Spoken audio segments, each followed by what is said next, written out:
Bismillahirrahmanirrahim. Assalamualaikum warahmatullahi wabarakatuh. Waalaikumsalam warahmatullahi wabarakatuh. Apa kabar anak-anak semuanya?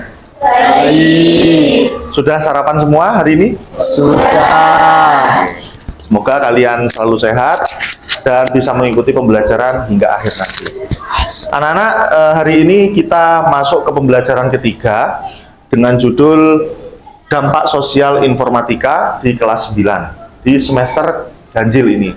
Jadi diharapkan nantinya kalian bisa mengikuti pembelajaran ini selama 3 jam ke depan dengan materi yang baru yang kita dapatkan. Baik anak-anak, sebelum kita memulai pelajaran, alangkah baiknya dan wajibnya kita untuk selalu berdoa agar kita nanti diberikan kelancaran dalam belajar dan ilmu yang kita dapatkan menjadi ilmu yang barokah. Silakan ketua kelas bisa memimpin temannya untuk berdoa. Sebelum kita memulai pembelajaran pada pagi hari ini, alangkah baiknya kita berdoa menurut agama dan keyakinan masing-masing. Berdoa mulai. Bismillahirrahmanirrahim. Raditu billahi robba wa bil islami dina wa bi muhammadin nabiyya wa rasulah. Rabbi zidni ilma warzuqni fahma. Amin. Berdoa selesai. Oke, terima kasih Abi sudah memimpin teman-temannya untuk berdoa. Semoga doa kita diterima dan kita menjalankan kegiatan hari ini dengan lancar. Kemudian sebelum belajar kita absen dulu. Nah, saya ingin tahu kehadiran kalian. Kelas 9A ya, anak-anak. Saya absen terlebih dahulu. Abi, Izar, Hadir. Sarah, Hadir. Nadine. Hadir.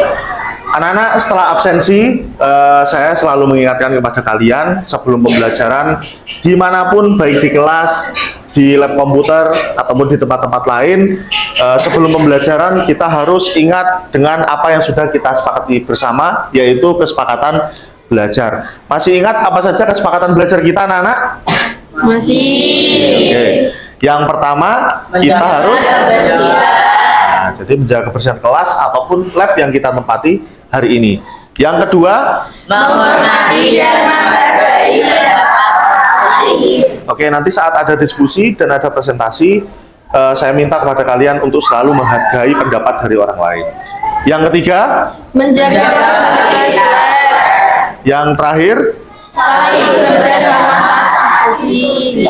nah nanti saat diskusi saya harapkan jangan hanya 1-2 anak saja yang berbicara, tetapi semuanya harus aktif dalam diskusi.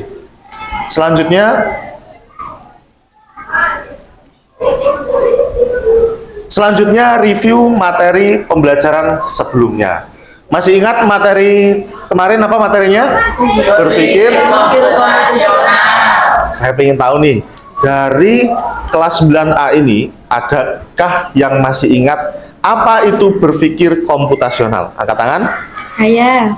Silakan Sarah, apa itu? Berpikir komputasional adalah cara berpikir secara sistematis dan berurutan seperti komputer. Contohnya, membuat langkah-langkah, pembuatan mie instan.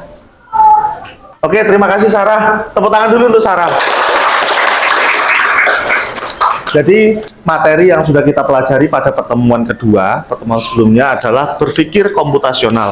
Seperti yang disampaikan oleh salah satu teman kalian tadi, berpikir komputasional adalah cara berpikir sistematis dan terstruktur. Contohnya tadi adalah membuat mie instan. Nah, itu contoh dari berpikir komputasional yang kita lakukan dalam kehidupan sehari-hari. Oke, selanjutnya tujuan pembelajaran. Jadi selama 3 jam ke depan ini, saya harapkan kalian nanti bisa memahami keamanan data dan informasi di dunia maya. Ancaman terhadap keamanan data yang kita miliki saat kita menggunakan HP, menggunakan laptop dan perangkat-perangkat semuanya, kita harus bisa memahami keamanan untuk menjaga data-data kita. Nah, jadi dalam pembelajaran hari ini, komputer kita, laptop kita, dan juga smartphone kita. Bagaimana cara mengatasi cybercrime, bagaimana cara menanggulangi cybercrime, nanti kita pelajari dalam pertemuan hari ini. Oke, kita ice breaking sebentar. Sudah siap untuk ice breaking anak-anak? Sudah. Bisa dipastikan semua komputer dalam keadaan on? Bisa, sudah on semua. Ada yang masih belum on komputernya? Baik anak-anak, kita ice breaking dulu sebelum masuk ke materi. Saya ingin kalian melemaskan jari-jari kalian, melemaskan tata cara duduk kalian dengan menghadap ke komputer dengan baik. Oke, ice breaking kita kali ini adalah apa ya kira-kira?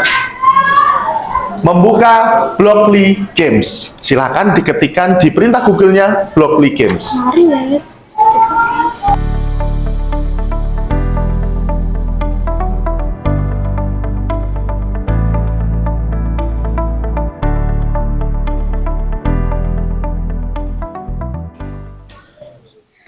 Baik anak-anak, bagaimana perasaan kalian setelah main game? Senang?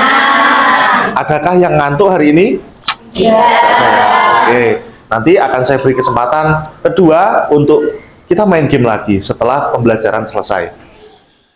Setelah Blockly Games, saya akan menjelaskan kepada kalian apa yang akan kita lakukan hari ini. Yang pertama, kita akan belajar tentang kejahatan di dunia digital atau yang bisa kita disebut kita dengar cybercrime. Kemudian yang kedua, perkakas atau tools peretasan yang biasa dipakai oleh hacker. Kemudian yang ketiga, antisipasi cybercrime. Nah, nanti ini saya minta seperti ini anak-anak. Yang pertama ini untuk materi ini akan saya jelaskan secara detail. Kemudian materi 2 dan 3 menjadi bahan diskusi kalian bersama kelompoknya, yaitu satu meja, teman satu bangkunya. Jadi dari 3 materi ini kita selesaikan hari ini. Kita akan adakan diskusi, kita akan adakan presentasi nantinya, dan yang jelas nanti akan kita simpulkan refleksi bersama-sama. Selanjutnya, setelah membahas tentang garis besarnya tadi, kegiatan kita yang pertama adalah menjawab pertanyaan pemantik. Nanti saya minta salah satu dari kalian menjawab pertanyaan.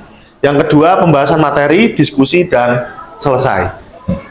Kita awali dengan pertanyaan pemantik. Oke, kita awali dengan pertanyaan pemantik. Nah, masih ingatkah anak-anak apa yang disebut dengan data atau informasi? Ada yang tahu? Saya. Silahkan, Nadine. Yang saya ketahui tentang data yaitu huruf, angka, simbol, suara, dan visual. Dan yang saya ketahui tentang informasi yaitu kumpulan dari beberapa data. Oke, terima kasih untuk Nadine. Jawabannya sudah benar tentang data dan juga informasi. Jadi data itu adalah fakta yang mentah yang terdiri dari huruf, terdiri dari angka, simbol, suara, visual, dan lain-lain. Untuk informasi ini sendiri adalah kumpulan dari beberapa data menjadi satu yang disebut dengan informasi. Oke, untuk pertanyaan pemantiknya sudah bisa dipahami tentang data dan informasi. Nah, penjelasannya, data adalah fakta mentah atau angka-angka yang belum diolah. Yang bisa berupa angka, teks, simbol, gambar, atau video yang belum memiliki makna secara langsung. Ini data. Contohnya, contoh sederhana dari data. Misalkan nilai ujian 75, 80, 95. Misalkan saya menampilkan angka 75. Kira-kira kalian paham nggak dengan apa yang saya tampilkan? 75 seperti itu. Tidak paham kan? Karena itu masih berupa data mentah, masih belum bisa dipahami secara utuh maksudnya. Kemudian tiba-tiba saya menulis di papan tulis izar. Apakah kalian paham maksud saya kenapa menulis izar? Tidak. Itulah yang disebut dengan data. Data adalah fakta mentah yang masih berupa huruf, masih berupa angka, berupa simbol, dan belum memiliki makna. Itu disebut dengan data. Sedangkan informasi adalah hasil dari pengolahan data yang memiliki makna dan bisa digunakan untuk pengambilan keputusan atau pemahaman. Dengan kata lain, informasi itu adalah sesuatu gabungan dari beberapa data yang sudah bisa dipahami maknanya. Contohnya apa? Misalkan, contoh sederhananya, nilai rata-rata kelas adalah 83. Bisa dipahami dari kalimat itu? Bisa, sudah memiliki makna. Kemudian Nadine adalah siswa terpintar di kelas. Bisa dipahami maknanya? Bisa. Bisa. Hari ini adalah hari Kamis 12 Agustus tahun 2025. Bisa dipahami maknanya? Bisa. Nah, inilah contoh dari informasi. Jadi informasi itu adalah kumpulan dari beberapa data. Oke, selanjutnya materi pertama yang kita pelajari adalah kejahatan di dunia digital atau bisa kita sebut dengan cybercrime. Nah, pasti kalian sudah pernah tahu dengan yang namanya modus penipuan undangan pernikahan. Ada yang sudah pernah dapat undangan pernikahan APK? Pernah ya? Sudah pernah membukanya? Enggak. Pernah? Tidak pernah? Nah, biasanya undangan ini berupa APK dan dikirim melalui WA. Nah, ini ketika dibuka oleh kita, maka bisa jadi seorang hacker ini bisa masuk ke area HP kita atau ke laptop kita menggunakan aplikasi yang berkedok undangan. Kemudian ada juga yang tiba-tiba ada kode OTP masuk ke SMS kita. Sudah pernah anak-anak? Pernah ya? Jadi kode OTP ini digunakan untuk membobol data pribadi kita yang ada di HP kita atau di perangkat-perangkat kita. Ini contohnya, sudah sering terjadi. Kemudian apa saja kejahatan digital itu? Yang pertama ada namanya phishing. Nah, phishing ini adalah suatu program dari hacker yang caranya mengirim email atau pesan palsu yang mengaku dari bank atau instansi lain. Jadi kamu disuruh klik link dan isi data pribadi, padahal itu jebakan. Tujuannya apa? Mencuri data penting seperti ATM, username, atau password yang ada pada data pribadi kita. Sama seperti undangan yang ada di WA tadi. Ketika kita mengklik undangan tersebut, bisa jadi nanti kita diminta untuk mengisi nama kita, nomor KK kita, nomor KTP kita, semuanya dimasukkan dengan tujuan adalah mencuri data pribadi. Namanya phishing. Kemudian yang kedua ada namanya hacking. Nah, hacking ini adalah istilah yang sering digunakan oleh seorang hacker. Nama peretasnya adalah hacker, nama kegiatannya adalah hacking. Bukan hiking. Kalau hiking itu naik gunung. Tapi kalau hacking ini adalah meretas sistem komputer atau meretas sistem yang ada pada HP dengan cara-caranya sendiri. Jadi hacker itu pada umumnya dibagi tiga, anak-anak. Ada namanya white cap hacker atau hacker dengan topi putih. Tujuannya adalah baik, yaitu menjaga sistem negara, menjaga sistem suatu instansi, menjaga sistem suatu sekolah. Itu white cap hacker. Tujuannya untuk mencari kesalahan-kesalahan atau mencari kerusakan yang ada pada sistem digital negara. Itu namanya white cap hacker. Ada yang kedua namanya black hat hacker. Black hat hacker itu tujuannya untuk membobol data-data kita semua. Jadi kita harus hati-hati ketika ada SMS masuk berupa undangan, ketika ada kode OTP masuk, bisa jadi seorang hacker tersebut termasuk dalam black hat hacker. Ada yang ketiga namanya gray hat hacker atau hacker dengan topi berwarna abu-abu. Nah, hacker yang gray ini bisa melakukan yang putih, bisa melakukan yang hitam, sama-sama bisa baik, bisa tidak baik. Jadi kita semuanya harus hati-hati dari seorang serangan hacker ini. Nah, tujuannya apa? Mencuri data sekolah, bobol akun sosial media kita, atau bahkan mengubah isi website. Oke, materi diskusinya adalah yang pertama perkakas atau tools peretasan oleh seorang hacker. Kemudian materi kedua adalah antisipasi cybercrime. Kalian bisa mencarinya di Google, bisa mencari di AI, ChatGPT, Gemini, atau yang lain-lain, dan bisa memanfaatkan Canva, PowerPoint untuk menampilkan hasil diskusinya. Silakan, bisa dimulai sekarang.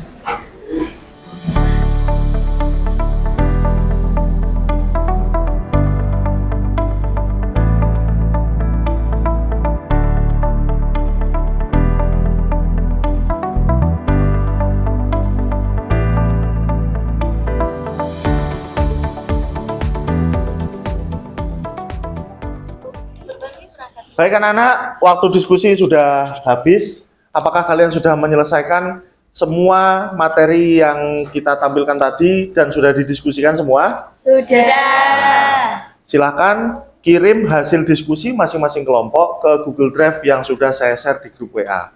Dimulai dari sekarang. Baik anak-anak, saatnya presentasi dari hasil yang sudah kalian diskusikan bersama teman satu kelompoknya. Untuk kelompok pertama, sudah siap kelompok pertama? Siap. Oke, kelompok pertama akan mendiskusikan tentang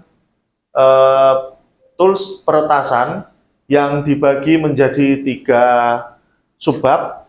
Yang pertama tentang virus, worm, kemudian Trojan horse. Jadi kelompok 1 atau kelompok pertama akan menjelaskan 3 materi tentang ini. Berikan aplaus kepada kelompok 1. Silakan bisa maju. Maju.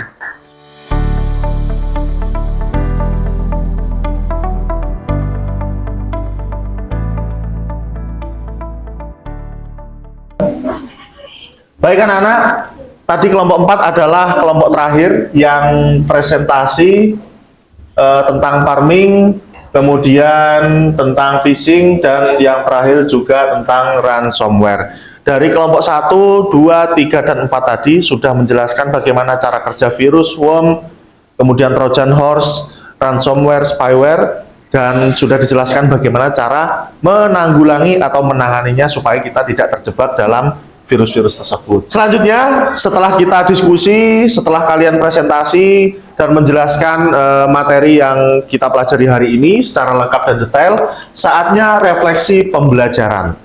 Jadi dari awal hingga akhir, apa yang kita pelajari, apa yang kita diskusikan, dan apa yang kita presentasikan hari ini, silahkan bisa direfleksikan. Ada yang mau merefleksikan satu anak dulu?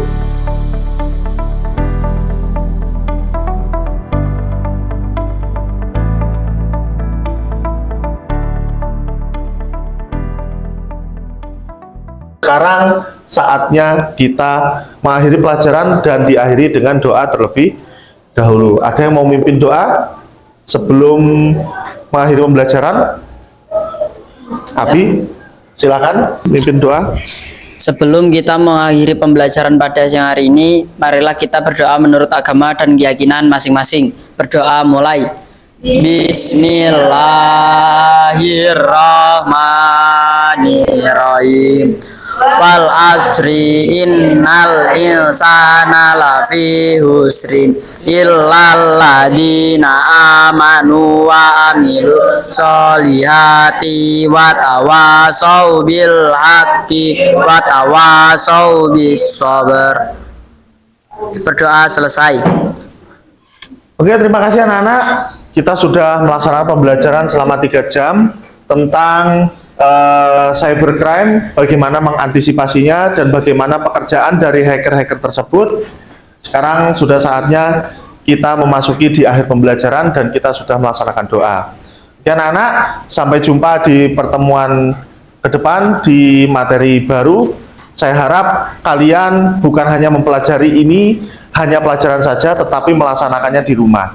Tetap hati-hati saat bermedia sosial, tetap hati-hati saat menggunakan platform digital seperti AI dan lain-lain, dan jaga data pribadi kalian dengan aman. Saya akhiri. Assalamualaikum warahmatullahi wabarakatuh. Waalaikumsalam warahmatullahi wabarakatuh. Assalamualaikum warahmatullahi wabarakatuh. Waalaikumsalam warahmatullahi wabarakatuh. Bagaimana kabar Bapak Ridho hari ini? Alhamdulillah baik Pak Aris. Terima kasih sudah meluangkan waktu untuk berdiskusi tentang hasil observasi pembelajaran hari ini. Bagaimana kesan Bapak terhadap jalannya pembelajaran? Alhamdulillah lega, senang. Dari hasil observasi, kami mencatat beberapa hal yang belum optimal, terutama terkait penerapan pendekatan pembelajaran mendalam. Pertama, siswa belum diberikan stimulus untuk bertanya. Jadi, suasana kelas cenderung satu arah. Mungkin Bapak bisa memberi stimulus sederhana seperti pertanyaan pematik, Ya.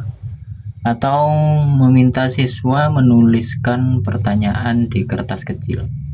Ya, siap. Ini dapat mendorong partisipasi tanpa makan banyak waktu. Demikian yang bisa saya sampaikan terkait hasil observasi di hari ini. Kemudian kurang lebihnya saya mohon maaf. Saya akhiri. Assalamualaikum warahmatullahi wabarakatuh. Waalaikumsalam warahmatullahi wabarakatuh.